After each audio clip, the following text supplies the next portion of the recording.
Hello. Okay, so good morning to all.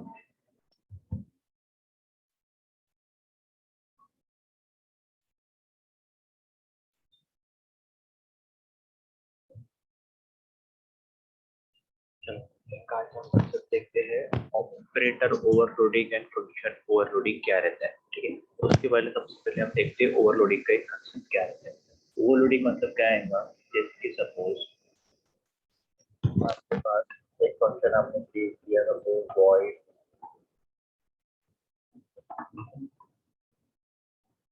Void add function. इसमें आपने parameter pass किया value 1, set visible है।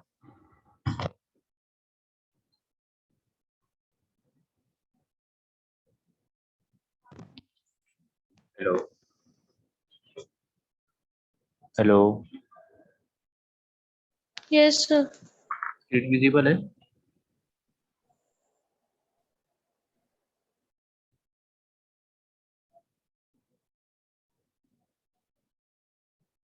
Yes sir, visible है। तो ऑपरेटर ओवरलोडिंग फंक्शन ओवरलोडिंग के बाद हम देखते हैं ओवरलोडिंग कंसेप्ट क्या है। ओवरलोडिंग मींस क्या रहता है। सपोज आपने एक आपका प्रोग्राम है, उसमें आपने एक फंक्शन बनाया वॉइड ऐड करके, उसमें आपने दो वैल्यू इनपुट करी और इसमें आप अपना जो भी उसके ऑपरेशन है वो यहाँ पे आप लिख रहे हैं। ठीक है, एंड देन आपने इसको एग्जीक्यूट कर दी।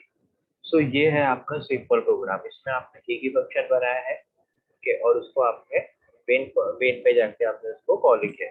सपोज अगर आप इसमें और एक कंस्ट्रक्टर को आप ऐसा आपने प्रोग्राम बनाया कि अगर पर्सन ने बोला है कि मुझे दो एडिशन के फंक्शन होना, जिसमें एक एडिशन में मैं दो वैल्यूज लूँ और एक एडिशन में फिर से दो वैल्यूज लूँ।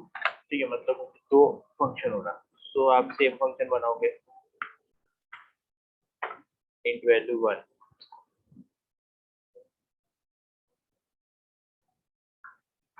ठीक है, इसमें फिर से आपको बना इंट वैल्यू 2, और अब इसने बोल रहा है कि नहीं चलो मुझे दो नहीं होना, मुझे 3 होना। ठीक है, इंट वैल्यू 3, ये 3 का बन गया। इसमें आपने फिर से एडिशन कर दी जो भी है, एंड देन आपने फिर मेन पे जाके पहला वाला ऐड है ये आधे फंक्शन को कॉल किया, फर्स्ट फंक्शन को, ठीक है, एंड देन आपने फिर उसके बाद सेकंड फंक्शन को कॉल किया। सो यहाँ पे क्या हो रहा है, आपका ओवरलोडिंग हो रहा है। ओवरलोडिंग कैसे हो रहा है, क्योंकि आपका यहाँ पे दोनों फंक्शन जो है उसका नाम सेम है। फंक्शन 1 जो उसका भी आपका वॉइड ऐड है और फंक्शन 2 है उसका भी आपका वॉइड ऐड है। तो ये हो गया है आपका ओवरलोडिंग। मतलब एक से ज्यादा बार आप वो पर्टिकुलर फंक्शन को यूज कर रहे हो आपके पर्टिकुलर सिंगल प्रोग्राम। ठीक है, तो ये है आपका ओवरलोडिंग। अब इसमें दो तरह के आते हैं, एक तो फंक्शन ओवरलोडिंग आता है, एक ऑपरेटर ओवरलोडिंग आता है। फंक्शन फंक्शन मतलब फंक्शन के नाम से आपको समझ में आ जाएगा कि जैसे भी कोई भी हमको ऑपरेशन परफॉर्म करना पड़ता है, कोई भी हमको कैलकुलेशन परफॉर्म करना पड़ता है, कुछ भी चीज तो हमें उसको फंक्शन ही लिखना पड़ता है। जैसे कि अगर आप कैलकुलेटर का कोई ऐप बना रहे हो तो उसमें आपको एडिशन, सब्ट्रैक्शन, मल्टीप्लिकेशन ये सब के फंक्शन आपको बनाने पड़ेंगे। ठीक है, तो फंक्शन, अब आपने एक फंक्शन बनाया, चलो ये void add का ही आपने एक फंक्शन बनाया, ठीक है, और आपने इसको कॉल कर दिया सिंपल मेन से, सिर्फ एक पर्टिकुलर सिंगल वाले फंक्शन को ही, तो ये प्रॉपर एग्जीक्यूट हो जाएगा। पर अगर आपने और एक ऐड का फंक्शन बनाया जैसे कि ये, और आपने ये दोनों फंक्शन जो ऐड के है, void add जो फर्स्ट फंक्शन है याला एंड void add जो सेकंड फंक्शन है, ये दोनों को आपने कॉल किया मेन से, ठीक है, तो ये हो गया आपका फंक्शन ओवरलोडिंग, मतलब कि आप फंक्शन को ओवरलोड कर रहे हो, एक ही फंक्शन को आप अलग अलग पैरामीटर पास कर रहे हो, उसमें आप ओवरलोड कर रहे हो। चलो और एक फंक्शन बनाए, चलो यूजर ने बोला कि मुझे और एक फंक्शन होना जिसमें मैं 4 वैल्यू डालूंगा और उसके 4 वैल्यू की एडिशन करूंगा, ठीक है, तो इसके लिए 4 वैल्यू को बना दिए, ये हो गया आपका थर्ड फंक्शन।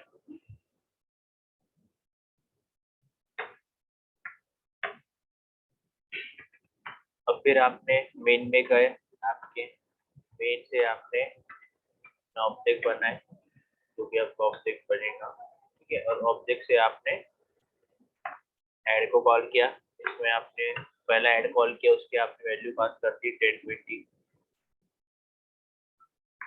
नेक्स्ट आपने वो भी ऑब्जेक्ट लिया, फिर से उसको कॉल किया सेकंड वाले फंक्शन को, सेकंड वाले फंक्शन में क्या है, 3 वैल्यूज है, तो आपने 3 वैल्यूज पास कर दी 10 20 30,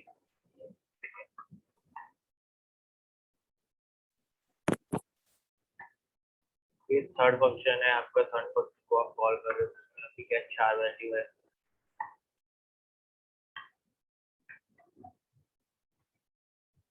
आपने 4 वैल्यू को कॉल किया, तो यहाँ पे हो गया आपका ऑपरेटर ओवरलोडिंग, मतलब आपका फंक्शन ओवरलोडिंग, सॉरी, तो आपका जो फंक्शन का नाम है वो ऐड है, और आप वो पर्टिकुलर फंक्शन को बार बार को आप कॉल कर रहे हो डिफरेंट डिफरेंट पैरामीटर्स का यूज करके, तो वो होता है आपका फंक्शन ओवरलोडिंग, मतलब एक ही फंक्शन को बार बार कॉल करना। सर ऑब्जेक्ट नेम सेम रहेगा क्या ऑल द टाइम?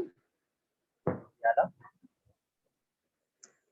जो ऑब्जेक्ट नेम है वो सेम रहेगा क्या ऑल द टाइम कॉलिंग के ऑब्जेक्ट, टाइम पर? हाँ ऑब्जेक्ट नेम सेम ही रहता है कॉलिंग टाइम पे, क्योंकि आपका क्लास एक ही है ना, तो क्लास का नाम का ही आपका ऑब्जेक्ट नेम बनता है, तो आप एक ऑब्जेक्ट के लिए बना रहे हो तो वो सेम ही रहेगा पूरा। अगर आप दो ओके ऑब्जेक्ट के लिए बना रहे हो, जैसे कि यहाँ पे फिर आपने लिख दिया कि ऑब्जेक्ट 1 कॉमा ऑब्जेक्ट 2, ये दो ऑब्जेक्ट लेके कॉल करना है, तो टोटल कितनी कॉलिंग होंगी फिर इसमें आपकी 6 होंगी ना, एक ऑब्जेक्ट 1 के लिए यस 3 फंक्शन कॉल होंगे, फिर ऑब्जेक्ट 2 के लिए आपके 3 फंक्शन कॉल होंगे, तो आपका प्रोग्राम ऐसा बनेगा,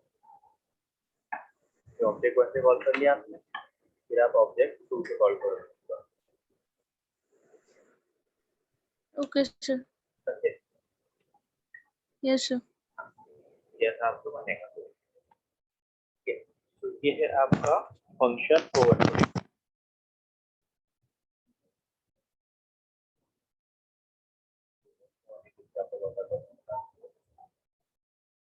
जैसे कि सब कुछ समझो,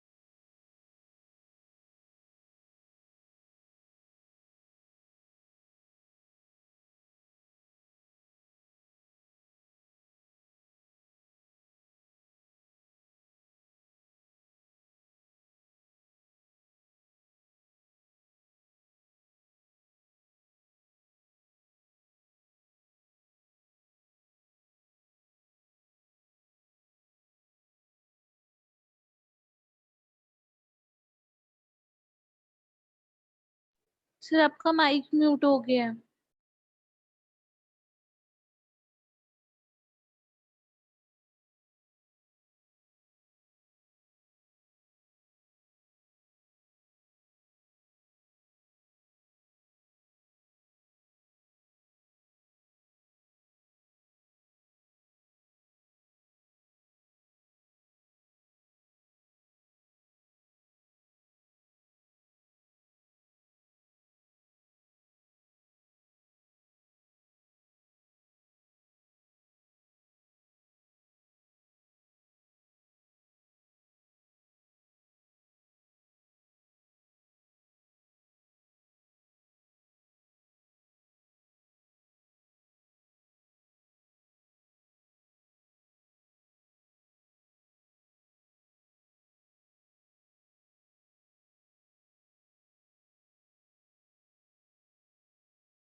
ये है आपका फंक्शन वैलिडिटी फंक्शन वैलिडिटी का कंसेप्ट आपको याद करके रखना है। समझो ये है आपकी क्लास के फंक्शन।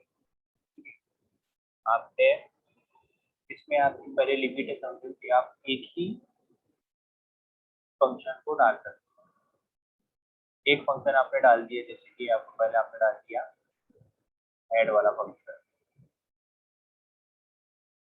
तो ये जो आपका बकेट है वो आपका फिल हो चुका है। पर अब नेक्स्ट क्या है आपका, आपके क्लास में आपके पास 2 3 ऐसे आपके पास फंक्शन है। सो अब आपको 2 3 फंक्शन है तो वो आपके बकेट में आएंगे। तो ये बकेट के ऊपर दूसरा तीसरा फंक्शन आएगा, मतलब कि बकेट तो ऑलरेडी फर्स्ट फंक्शन से भर चुकी है, पर इसमें आपने और 2 फंक्शन ऐड किए हो तो वो भी आएंगे, मतलब कि आपका जो बकेट है वो ओवरलोड हो गया है, वो भर चुका है ऑलरेडी और उसके ऊपर और ओवरलोडिंग हो गई है। तो ये रहेगा आपका function overload. Function overloading clear हुआ? Yes sir. अब देखो, अब नेक्स्ट है आपका ऑपरेटर ओवरलोडिंग। ऑपरेटर ऑपरेटर मतलब आपको पता है कि ऑपरेटर रहेंगे आपके plus minus less than greater than equal to, ये सब है आपके ऑपरेटर। अब अगर सपोज आपको एक प्रोग्राम लिखना है,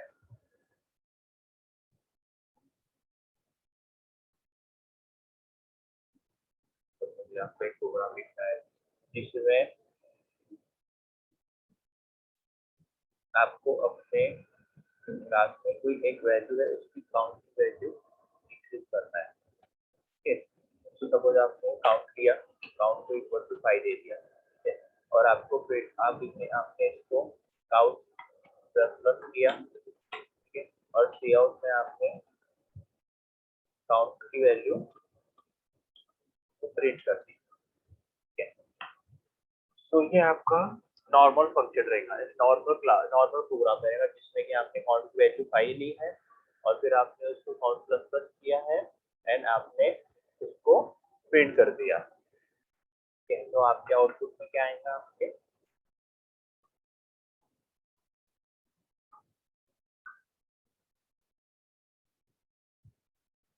6 आएगा, हाँ पहले 5 आएगा देन आएगा। हाँ ठीक है। अब ये हो गया नॉर्मल आपका ऑपरेटर। अब इसमें अगर आपको ऑपरेटर ओवरलोडिंग करना है, ऑपरेटर ओवरलोड करना है, तो यही चीज आपकी ऑपरेटर ओवरलोडिंग के अंदर होती है। ये जो वॉइड काउंट काउंट है इसका आपका बनेगा फंक्शन, ये बनेगा आपका वॉइड काउंट प्लस प्लस और यहाँ पे आपका वेरिएबल रहेगा। ठीक है, फिर आप क्या करोगे, ये जो फंक्शन है इसको आप कॉल करने वाले हो आपके मेन फंक्शन। मेन फंक्शन में जाएंगे आप, तो ऑब्जेक्ट क्रिएट करें। ठीक है, आपके ऑब्जेक्ट से आपने काउंट को कॉल करें, काउंट में ही आपने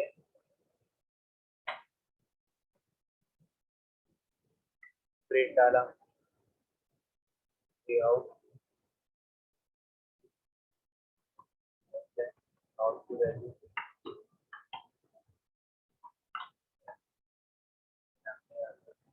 कॉल कर दिया, यहाँ पे आपने अपने को कॉल कर दिया, इसका आउटपुट आपका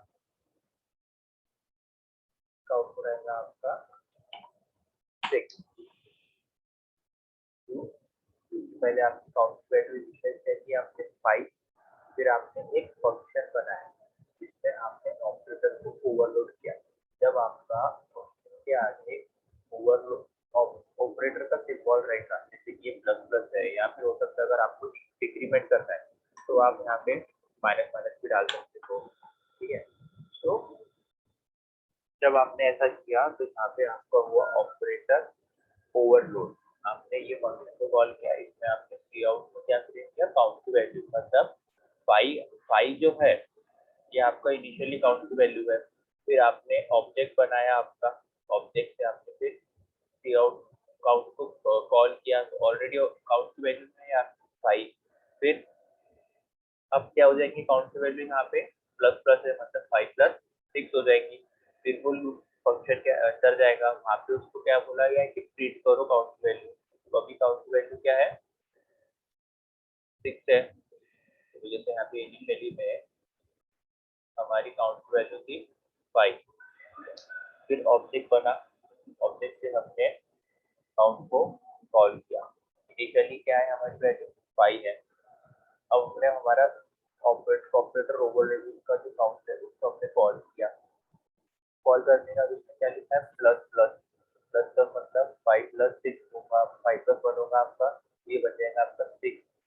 फिर आपका ये फंक्शन के अंदर गया, फंक्शन के अंदर जाने के बाद आपको काउंट की value milli,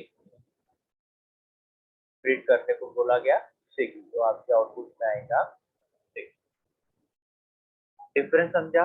normal normal operator and operator overloading के अंदर डिफरेंस है, थोड़ा बहुत तो क्लियर हुआ है। Yes sir.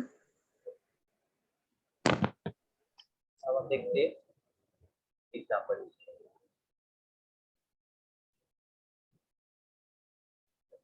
ये है आपका फंक्शन ओवरलोडिंग का एग्जांपल, जो मैंने आपको पहले पढ़ाया फंक्शन ओवरलोडिंग।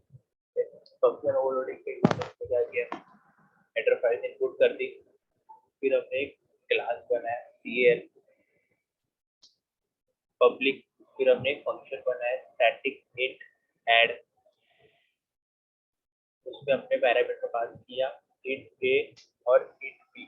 देखो यहाँ पे स्टैटिक यूज किया, मतलब ये फंक्शन की वैल्यू चेंज नहीं होने वाली, ठीक है, ये फंक्शन कांस्टेंट रहने वाला है ऐसे। फिर इसके बाद हमने क्या किया, रिटर्न में क्या बोला गया इसमें a प्लस बी, मतलब a और b की वैल्यू डाली है, उसका एडिशन करके आपको रिटर्न करना है ये आ रहे फंक्शन को इंट ऐड। देन फिर आपने और एक फंक्शन बनाया इंट ऐड का, उसमें आपने 3 पैरामीटर दिए, ठीक है, उसमें आपने रिटर्न किया a प्लस बी प्लस सी। फिर आप मेन पे गए, मेन से आपने एक ऑब्जेक्ट बनाया क्लास का CLC, फिर आपने सी आउट में ऑब्जेक्ट को कॉल किया, उसमें पैरामीटर पास के सी डॉट ऐड 10,20। फिर आपने और एक वही और एक फंक्शन को कॉल किया सी डॉट ऐड, उसमें आपने वैल्यू पास करी, ठीक है। तो अभी अपना प्रोग्राम कैसे चलेगा, सबसे पहले पेज में गए, सी का ऑब्जेक्ट बना, ठीक है, फिर सी का ऑब्जेक्ट बना तो वो डायरेक्ट चल के आपकी क्लास में गया, फिर उसको क्या मिला सी आउट, प्रिंट क्या करना है उसको सी डॉट ऐड 10,20। ऐड क्या 10,20 क्या है आपका फंक्शन है, फंक्शन पे गया वो, यहाँ पे ऐड में इंट ए के बजाय ए इक्वल टू उसने ले लिया 10, बी इक्वल टू ले लिया उसने 20, ठीक है।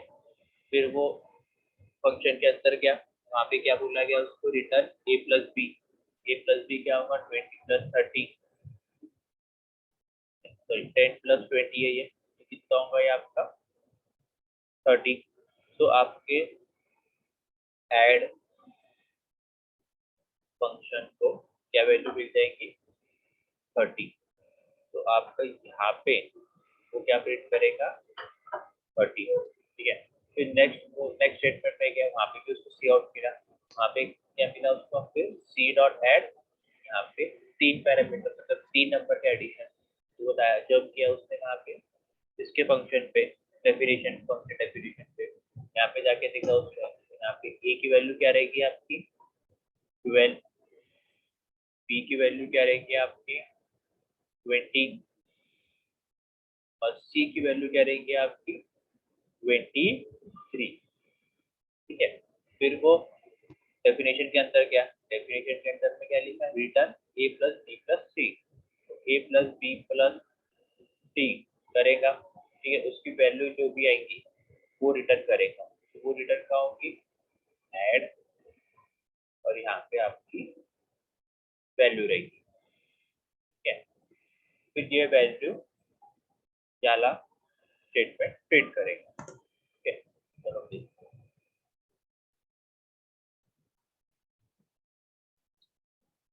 30 एंड 55। तो यहाँ पे क्या हो रहा है, आपने दो फंक्शन बनाए हैं सेम, आपके ऐड उसके सिर्फ पैरामीटर चेंज है। तो यहाँ पे आया आपका फंक्शन ओवरलोडिंग का कंसेप्ट। ओके, समझा ये?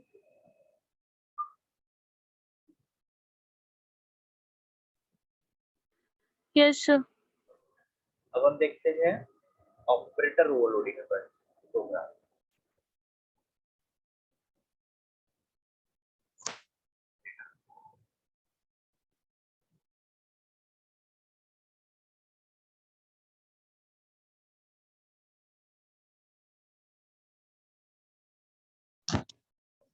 ऑपरेटर ओवरलोडिंग हमने फिर से अपने हेडर फाइल को डाल दी। फिर हमने एक क्लास बनाया काउंट करके क्लास बनाया। उसमें हमने वेरिएबल इनिशियलाइज किया वैल्यू। फिर हमने काउंट का एक कंस्ट्रक्टर बनाया। ये हमारा काउंट हमारा एक कंस्ट्रक्टर बन गया। क्योंकि कंस्ट्रक्टर मतलब क्या है, कंस्ट्रक्टर मतलब क्या है, क्लास नेम और फंक्शन का नेम सेम रहता है, तो मतलब रहते हैं आपका कंस्ट्रक्टर। यहाँ पे क्लास नेम काउंट है, फंक्शन का नाम भी काउंट है, तो ये हो गया आपका कंस्ट्रक्टर। कंस्ट्रक्टर में आपने वैल्यू क्या इनिशियलाइज कर ली, y। आपने अभी इनिशियली आपकी वेरिएबल की वैल्यू, वेरिएबल जो है आपका वैल्यू, इसमें क्या है आपका 5। अब फिर आपने एक ऑपरेटर बनाया, ये है आपका ऑपरेटर ओवरलोडिंग। एक वॉइड ऑपरेटर बनाया प्लस प्लस, मतलब इंक्रीमेंट करना है आपको, पाई की वैल्यू को 6 करना है। तो आप नॉर्मली कैसे करते हैं, पाई की वैल्यू को 6, वैल्यू इक्वल टू 5 है तो वैल्यू प्लस प्लस करोगे तो आपकी पाई की वैल्यू 6 हो जाएगी। और आपने इसमें क्या किया, एक ऑपरेटर ओवरलोडिंग का कंसेप्ट यूज किया। तो इसमें आपने क्या किया, एक फंक्शन बनाया, और वो फंक्शन कैसा बनाया, void operator plus plus. Plus plus मतलब हमको इंक्रीमेंट करना है हमारे, और उसमें हमने क्या लिखा, प्लस प्लस वैल्यू। मतलब कि जब वो ये पर्टिकुलर फंक्शन पे आएगा तो वो वैल्यू इक्वल टू जो 5 है उसको वो प्लस प्लस करेगा, मतलब वो हो जाएगी आपकी 5 प्लस 1 इक्वल टू 6। तो फिर आप डिस्प्ले में गए, आपने डिस्प्ले में क्या प्रिंट किया, काउंट, और उसकी क्या प्रिंट किया आपने, वैल्यू। तो प्रिंट क्या होगा, count 6।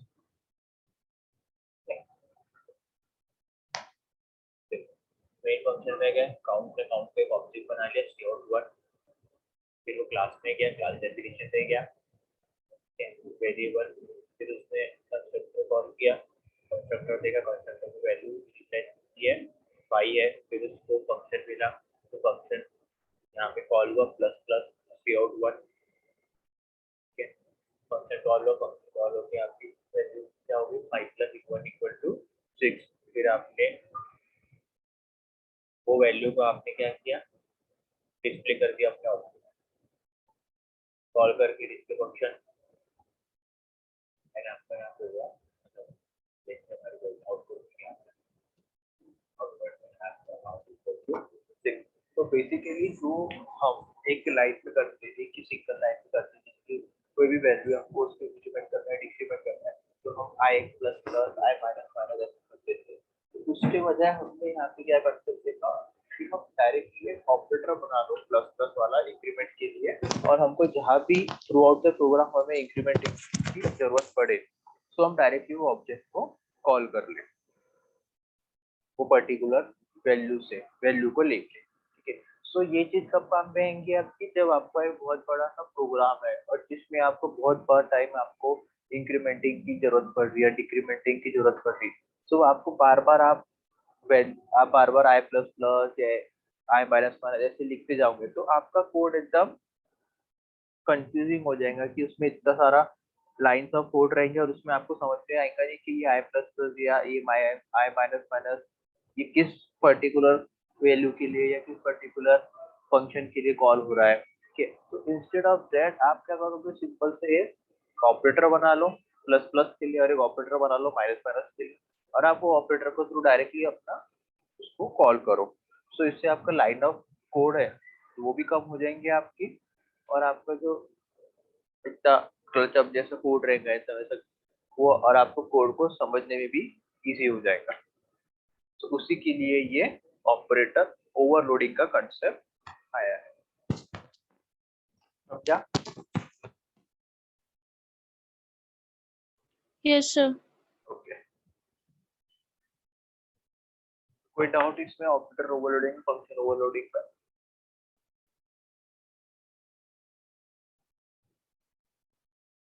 No, sir. No doubt.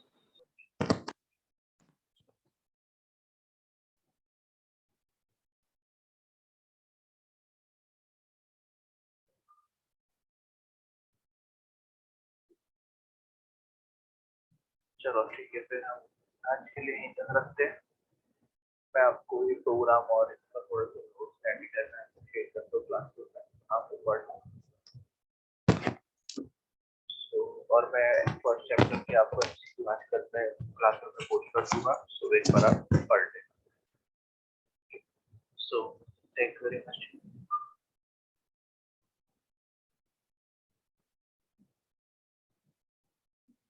Thank you, sir.